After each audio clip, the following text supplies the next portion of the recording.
Welcome to this week's episode of the Best Damn Coach podcast. And I was just thinking as I hit start, it's like double A dubs today. Double All A-dubs. I love it.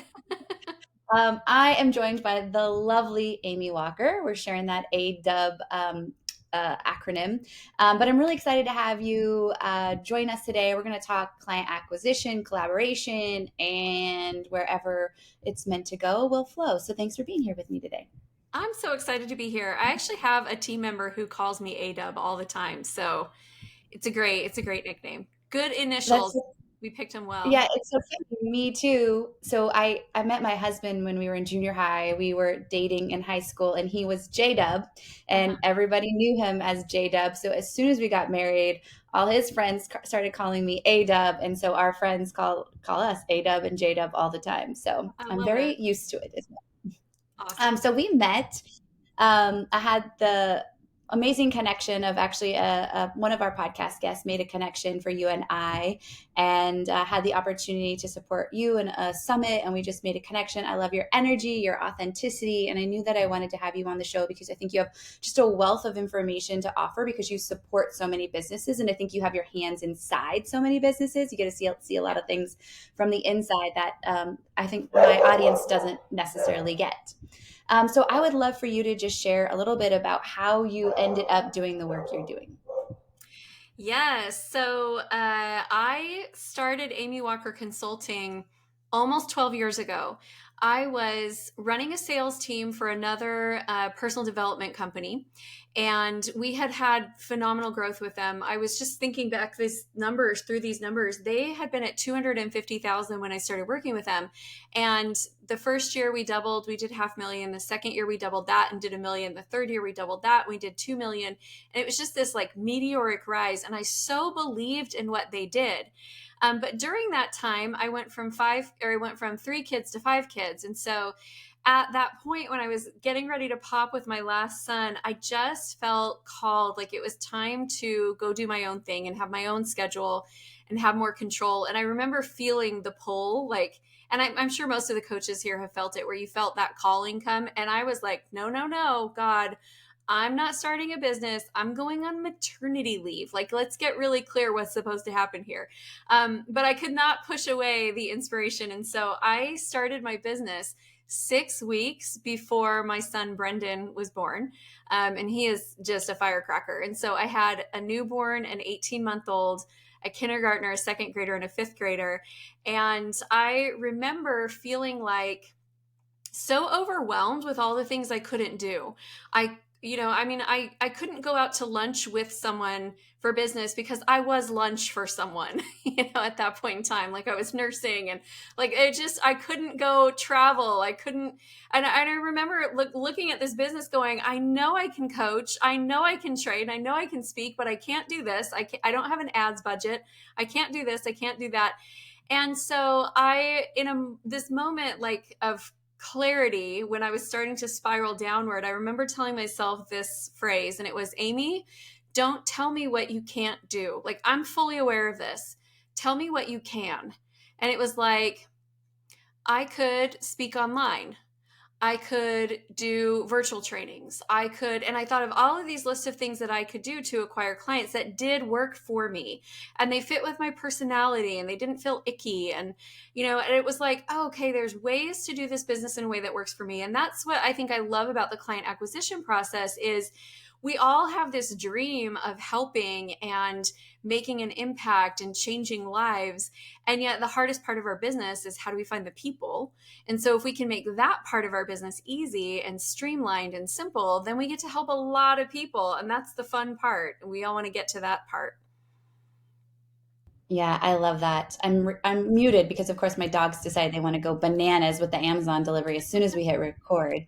But I was laughing when you said I couldn't go to lunch with anybody because I was lunch because I totally Yeah. relate to like being in that place and Yep. truly developing a business that just meets us where we're at in our life. So just if you're listening, I think that permission is it does not have to look like anybody else. It can look like what it needs to be right now in the season that you're in, and then it can grow from there. Because now I don't know if you're the same. It's like I loved the fact that everything's been online for me since day one because that's what it needed to be. And now though, I crave speaking in live stages and being an ex person as much as possible. So there can be shifting through the seasons. I'm in the in between where it's like I want 1 or 2 times a year, I want to be in person with the right groups and just that deep connection. I crave that connection.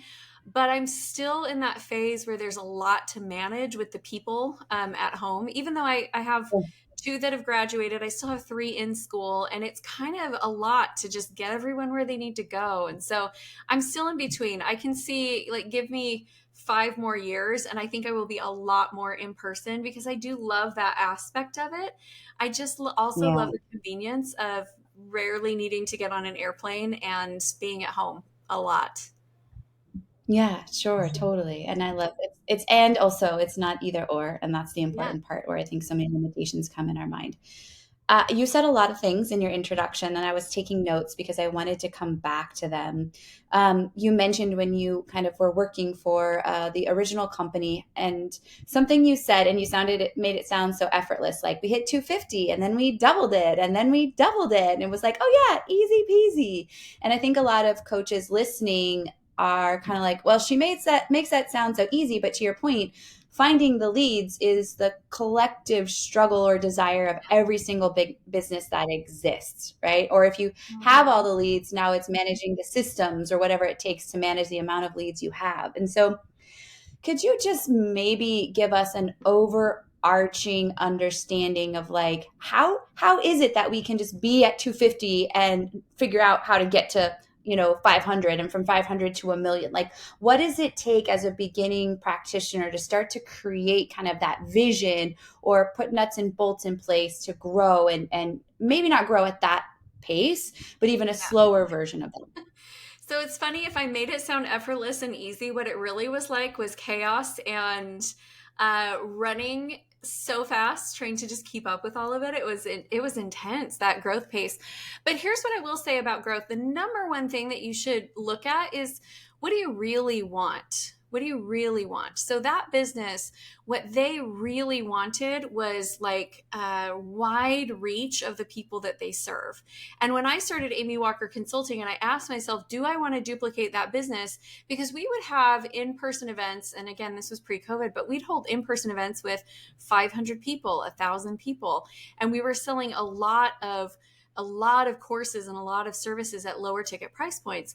And people would kind of come and go. And I looked at it and I was like, it's awesome. Like, I love that they're helping the masses, but is that what I feel called to do? And it wasn't. What I felt called to do was to help a small group of people go really far. So it wasn't like their mission was to help a lot of people make progress. Mine was to help a small group of people go really far. And I think knowing what your actual like what do you value, what do you really want out of it, will help you make the right decisions. So for example, that was their growth trajectory for the first 3 years that I was with them. My growth trajectory for my first 3 years in business was that year number one, we did 110,000 in sales.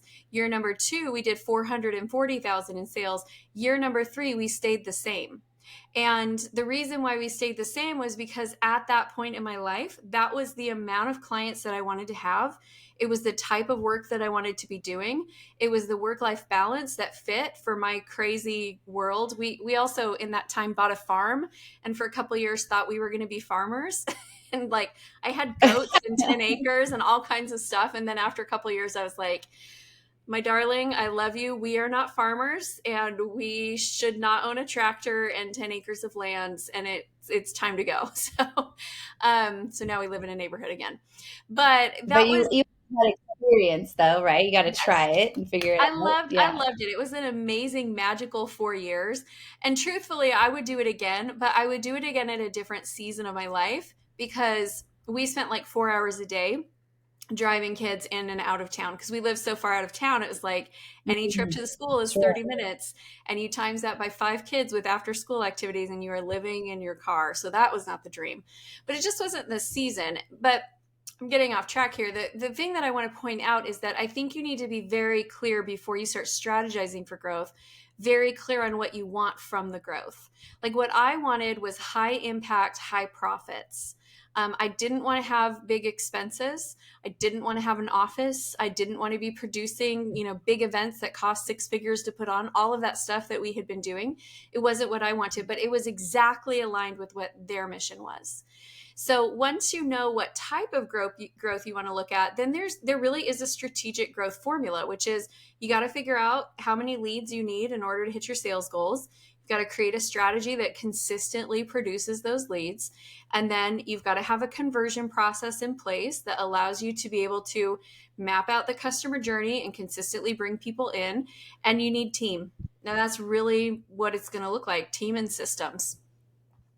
Yeah, I love it. You break it down really into like a four-step framework as I listen. And I think that this is where in the coaching world, I see a lot of, I would say, disconnect because there's no barrier of entry to be a coach. I could call Right. myself a coach tomorrow. There's no regulation of the industry. And I love that about the coaching world. We talk about that a lot on the show, that like that's so cool. Literally like it's your dreams in like you could hold quickly. And also, that's the problem with the coaching world, Yeah. right? That there isn't a lot of regulation. And so we have to sniff out legitimacy and understand the integrity. And unfortunately, there's coaches that are focused more on sales than actually impact, which is not my people. My people are impact driven. But I think that it's very easy to look around and people are tossing out numbers like I made six figures in 6 months, and we don't really know the back end piece.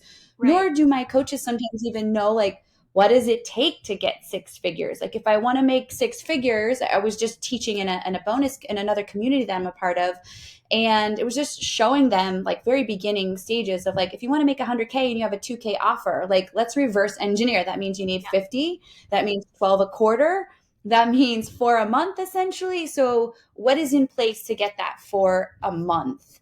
Right. So in saying that, I guess my question to you is what should we be thinking of as coaches? Like, how do we set that number? That's step one of your strategic growth plan. Like, how do we even know the numbers? How do we even figure out like like how to find them? Like, what's your, I guess, maybe some tips that you could offer in those beginning stages? Yeah. So the first thing that I would suggest actually is look beyond six figures because a six-figure business is actually kind of hard to run. And the reason why, and you'll probably get this, Amanda, it's like you have cash coming in, but not enough cash to pay people to help you. And so for you to want to Yes. earn, because really what we want is we want to earn six figures.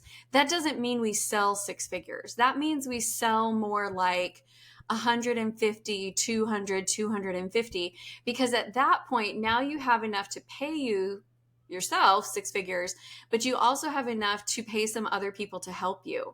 So I would shoot just a little bit farther. And I've always been a believer in this. Mary Kay Ash used to say, shoot for the moon and you'll land among the stars, which is a great saying. It's Mhm. very inaccurate in terms of how space works. It's the exact opposite. But I love this saying, which is shoot far, and then where you land is going to be good. So I would extend that a little bit farther. I'll share this resource with your audience, but I actually have a marketing calculator where you can put in what your sales goal is, and then you can put in the price of your product, and it will calculate it all the way back to tell you how many leads you need to have.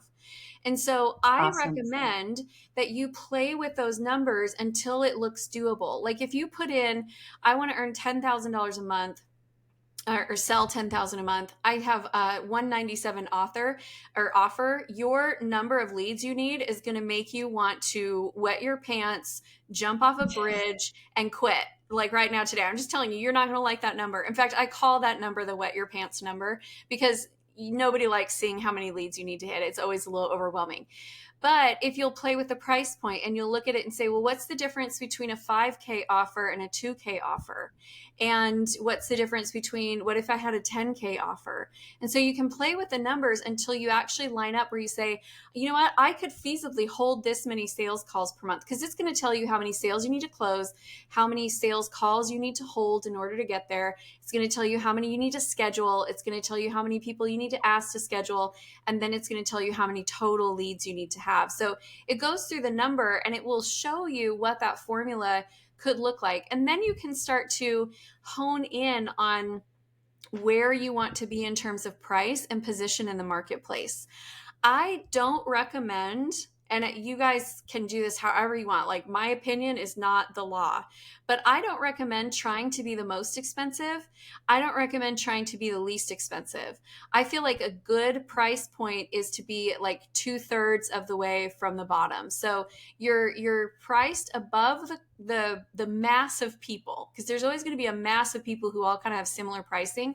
You're priced above that just enough to give yourself attention and have people go, oh wow, this is serious. But you're not priced so high that people are like, well, who are you to charge that much, and what's your qualifications? And they don't question it and push back quite as much. And so when it comes to pricing strategy, that's what I recommend. Now, a big thing, and I love that you talked about impact driven people. There are so many people out there selling high ticket that are just like, how can I charge the most and deliver the least? I hate that. I Yes, personally hate that. me too. If you're going to charge high ticket, what is your high value that matches the high ticket and justifies the price point? If you're charging something that, it's not going to take a lot to deliver, and it's going to bring a little bit of value, and it's going to kind of get people started in a direction, pick a price point that matches what you're doing. Like the company that I told you I was working with, they were not high ticket. They were easy access. They were a first step in someone's coaching and mentoring journey, which is great. It's great that people want to serve in that space. And they just needed to sell a lot of their products in order to hit the $2 million. If you want to Yeah, specialize, go high ticket, but then have a reason why you can get paid that much and why it makes sense for those rates. Then, once yeah. you know how many leads you need, this is where we get to start building out your marketing strategy. And we get, and one thing I'll tell all of you is, you're never going to get all your leads in one place. So give up on that dream. So if you're like, I just want to do I Instagram, love, give up on that dream. I love that you say that, because one thing we emphasize inside the BDC is like, don't put all your eggs in one basket. Yes. Diversify the baskets, right? And be clear on what the baskets are going to look like and how they fit you. Absolutely. So I will just tell you guys that, like, I feel sometimes, my sister used to tell me when I was growing up that I was the dream crusher. And I was like, I'm not crushing your dreams. I'm just telling you the reality of what it's going to take for you to get there. And if you don't like that reality, that's on you. So I might be crushing a Mhm. little dreams right here, but it takes on average 5 to 7 different lead generation strategies for a coach to hit 100 to 250,000 in sales. Now, the thing that's interesting is, it doesn't require more than 5 to 7 strategies to hit 1 million in sales. It just requires more people helping you accelerate those strategies. Now, what that could look like, and my recommendation is that as a new coach, you want things that are quick conversion lead gen strategies. You don't want to be, this is not the moment to build a YouTube channel and think that YouTube channel is going to bring you all your clients. It will in 3 to 5 years, but like, what's going to happen in 3 to 5 months? This is where you want to focus on those quick conversion, low cost or free strategies, like speaking, like hosting online conferences, like joining giveaways with other people that share the same audience as you, like creating referral programs. We don't want to be relying on hitting something going viral in order for us to get clients, because that may happen, but it may not. We want butts in the seat marketing. Like, how are we going to actually fill leads coming in every single week? And so, out of that 5 to 7, I recommend that, like, most of it be quick conversion, meaning you can get leads and you can convert those leads within 90 days. And that most of them be free or low cost, because, you know, your marketing budget should be somewhere around 15% of total sales. And when you are not selling very much, that's not very much to play with, to market with. So you need a lot of free and low cost. And then I recommend not running ads until after you've proven your sales process, because just because you can drive more traffic to something that's not selling doesn't mean you're going to make more money. It just means you're going to spend a lot more money and you'll still be frustrated. So just prove the sales process with organic leads. And then once you know, like, hey, this works, great, now run ads to it. It's a great way to accelerate something that already works. You guys, I hope you're taking notes because that was like so much good information. And I don't think I don't see that as dream crushing. I think that it's speaking truth into, unfortunately, an industry where it could be very, I call it like the seduction of overnight success. Like it's very Yeah, high in the industry.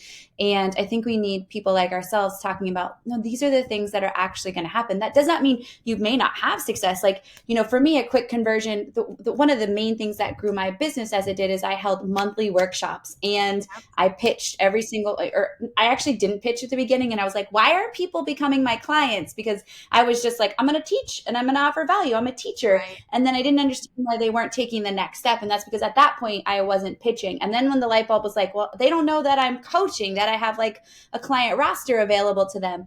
And that succession was right. And so then I was like, well, every time I host a workshop, I get clients. Yeah, So let's keep hosting workshops, right?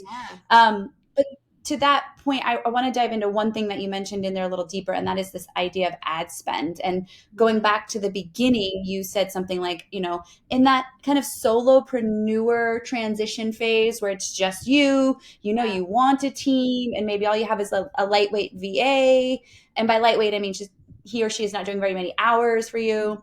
And that ad spend, I just love that you reiterated because I see this so often is people want to boost posts and run ads. They've got no strategy. They think it's ineffective. For us, like we didn't even start playing with ads until we were in that 300,000 to 400,000 range. And truthfully, I pulled out after a little bit only because I didn't feel like my ads were really doing what I wanted them to. And I needed more back end work to make them really work. And so when you say proven sales process, can you just explain a little bit about like what's the go ahead for you that's like, all right, it's time to run ads?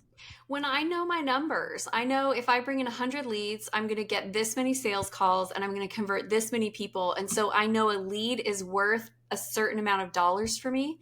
Now I know how much I can afford to spend to bring in a client. But until I know that, it's like a crapshoot. And earlier this year, so, okay, I have a love hate relationship with ads. I want to love them. The reality is, I'm so good at getting free leads that I never do love them. I'm always like, turn them off. They're costing so much. So, I had earlier this year a partnership with a really good friend of mine where he's like, hey, I'll run, and he runs one of the top ad agencies. He's like, hey, I'll run your ads for you, and then you can pay me for the people who sign up. And I was like, sounds good. Let's do it.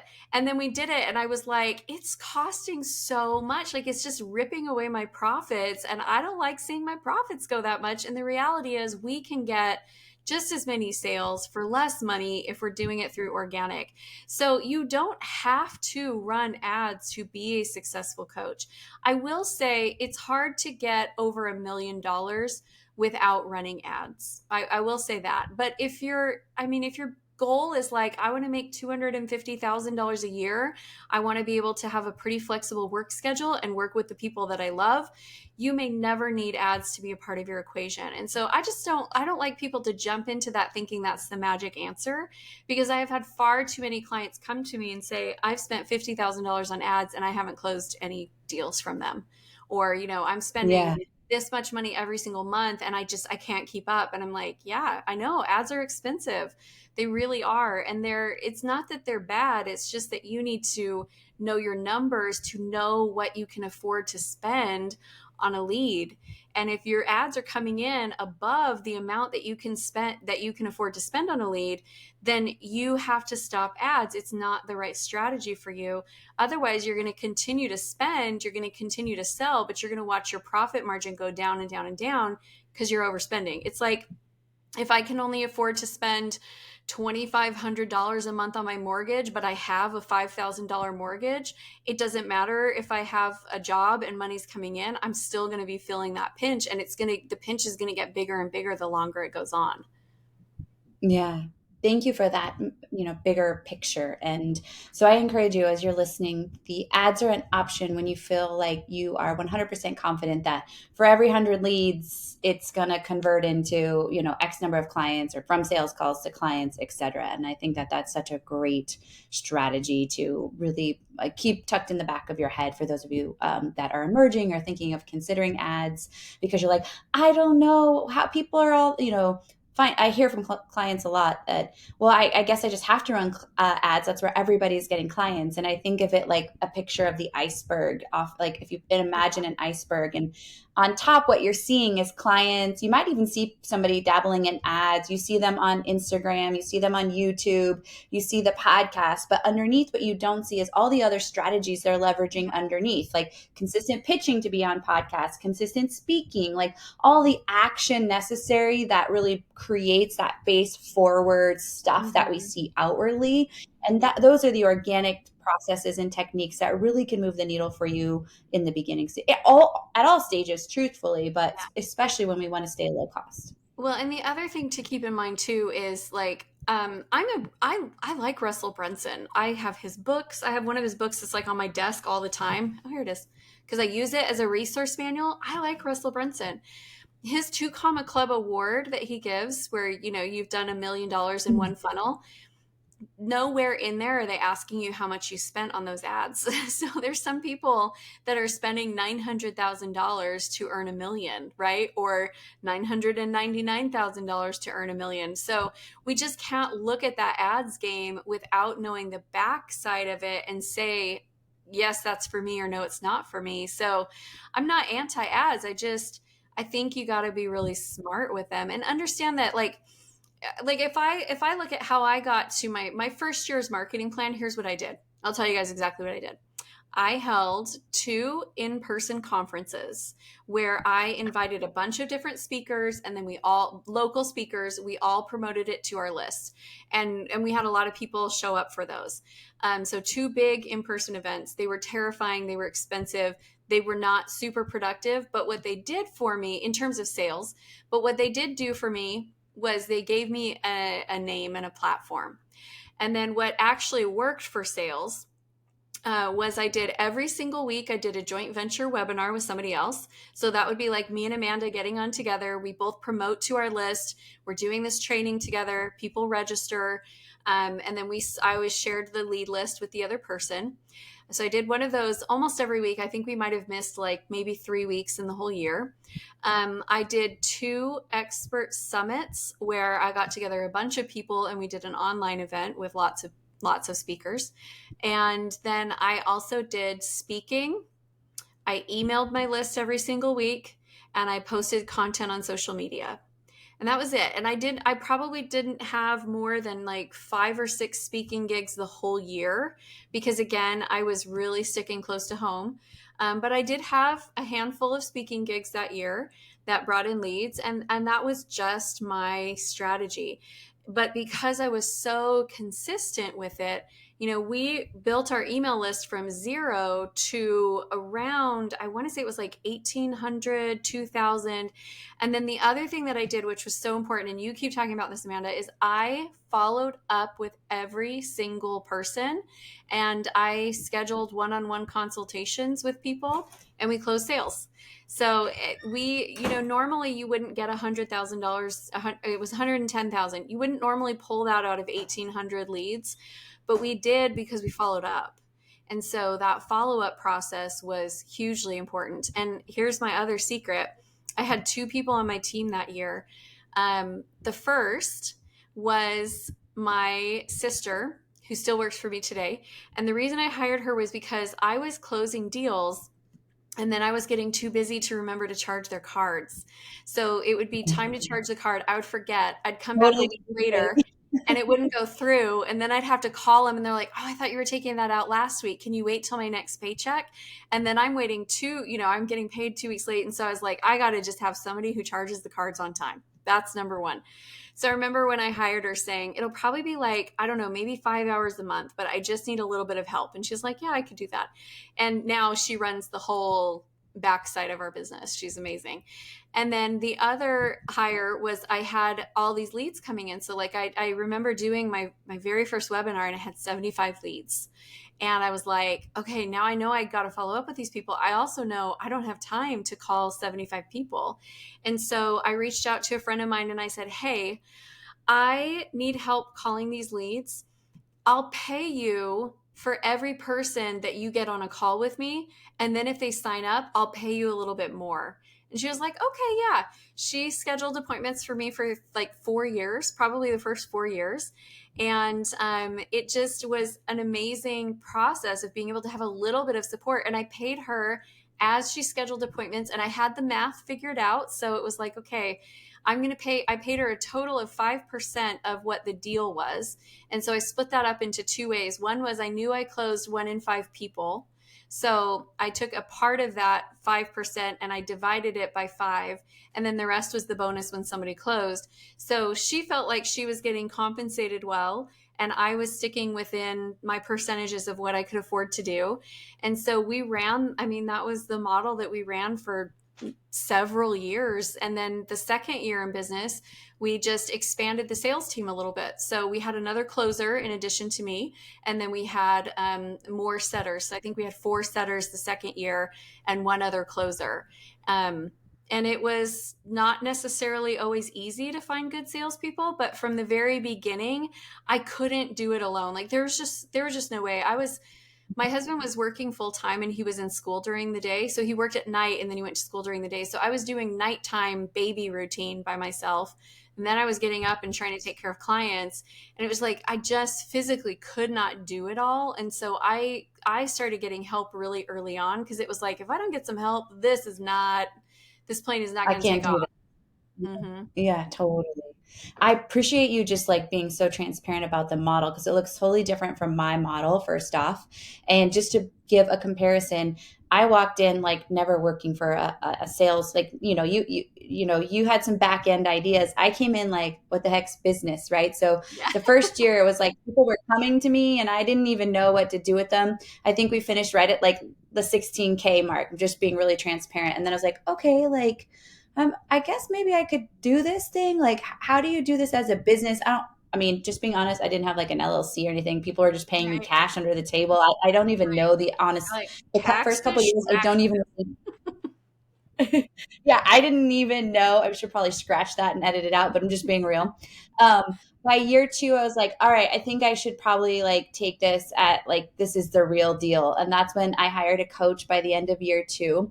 So we went from basically 33 to about 75,000. That year after having my first coach, we moved into the 150 range. And then, so we were kind of slowly doubling each year. But I share all that to say, um, that the model can look different for everyone and you can grow as quickly or as slowly. But the point that I want to draw home is the consistency piece. Hmm. Even when it comes to emailing your list, do it weekly. Like I always tell my people, that's the one thing I want you to bank on because 25% open rate versus a 3% view rate on social media, I'm always going to choose that 25% if I only have like 10 minutes to do something in my business. But find the process and know that it is perfectly okay to be high touch, organic, be yourself. And to your point, I know this is the one thing that coaches really want to hang on to, but the system is like there needs to be systems in place to allow them, to do that. So thank you for just sharing all that. Yeah, and I want to point this out too that like that's what I did my first year in Amy Walker Consulting. I had been an entrepreneur before I launched Amy Walker Consulting for over 10 years. So even when you look at that and you're like, woohoo, six-figure first year after 10 years, six-figure first year, right? Like there is no such thing as an overnight success, and literally everybody starts at knowing nothing. That is where we all start. So I think sometimes I need to tell the back end of that of like, yeah, that's what we did year number one. But if you want to know first year as an entrepreneur, that year, my husband at the end of it was like, well, thanks for saving us so much money on our taxes because I had lost money.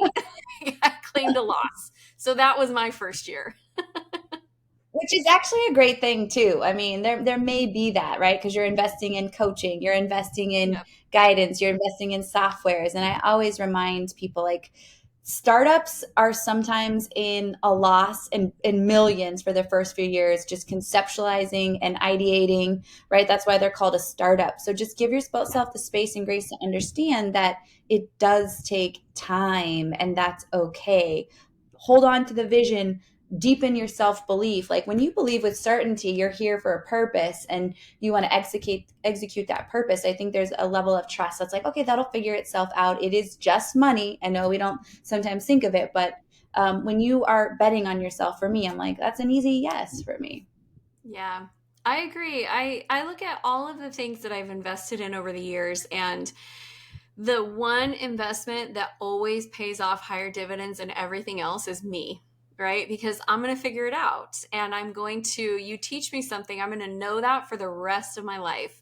Softwares come and go, systems come and go, but this is the brain and this is the heart and the soul that is going to be with this company no matter what, rain or shine. And so I give myself grace. Like I remember one year, here's a fun story.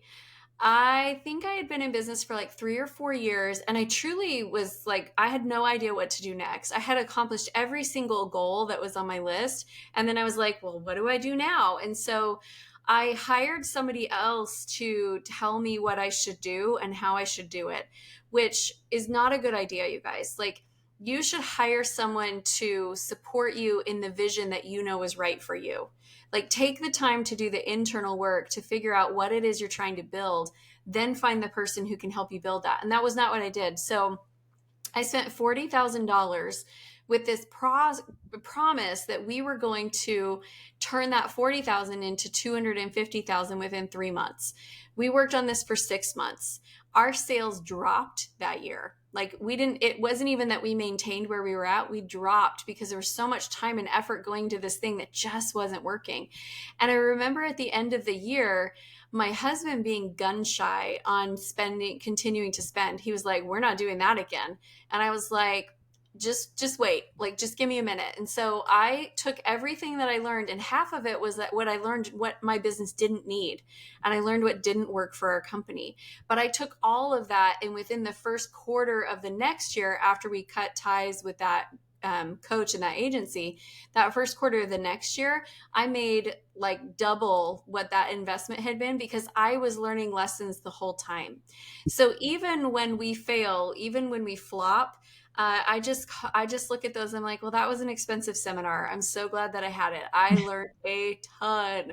I don't need to attend it again, right? Like, learn the lesson, got the T-shirt. Don't need to see that seminar again. But I don't. Yeah.